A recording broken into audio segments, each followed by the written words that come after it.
आज टॉपिक चालू करेंगे रेगुलेशन ऑफ रेस्पिरेशन। रेस्पिरेशन को हम लोग कैसे रेगुलेट कर सकते हैं। तो यहाँ हम लोग न्यूरल रेगुलेशन के बारे में बात करेंगे।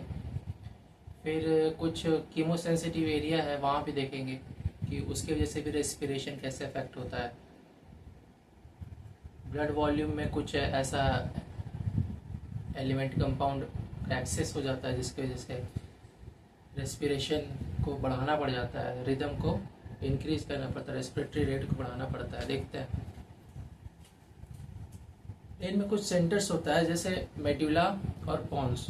तो मेडुला जो है वो प्राइमरली रिस्पॉन्सिबल होता है रेस्पिरेटरी रेट को मेंटेन करने के लिए, रेस्पिरेटरी रिदम को मेंटेन करने के लिए वो प्राइमरी साइट होता है मेडुला।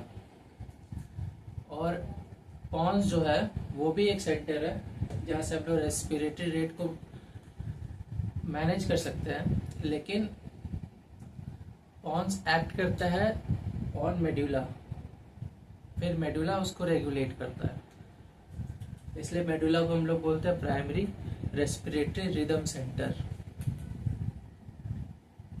अब मेडुला जो है उसमें कुछ रीजंस होता है, जैसे यहाँ 3 रीजन दिखाया गया है, तीनों का फंक्शन एक एक करके देखेंगे, फिर पॉन्स का फंक्शन देखेंगे। पॉन्स पैरालाई सबसे देखेंगे डीआरजी, डॉर्सल रूट गैंग्लिया। ये क्या करता है, ये नॉर्मल इंस्पिरेशन करवाने में मदद करता है लंग्स का। डीआरजी डायफ्राम के पास जाएगा, उसको सिग्नल देगा इंस्पिरेशन के लिए और नॉर्मल इंस्पिरेशन होगा।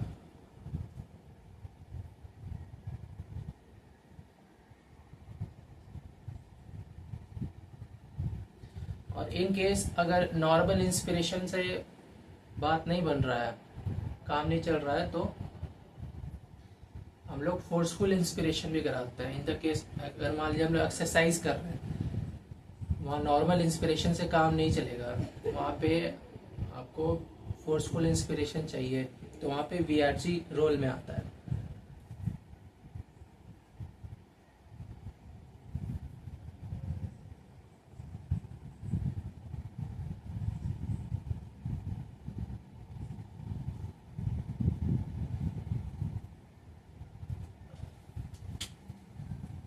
तो ये इन दोनों का फंक्शन है डीआरजी वीआरजी का। अब इनको भी रेगुलेट करता है पॉन्स। पॉन्स कैसे रेगुलेट करता है, तो पॉन्स जो है वो ड्यूरेशन ऑफ रेस्पिरेशन को घटा देता है।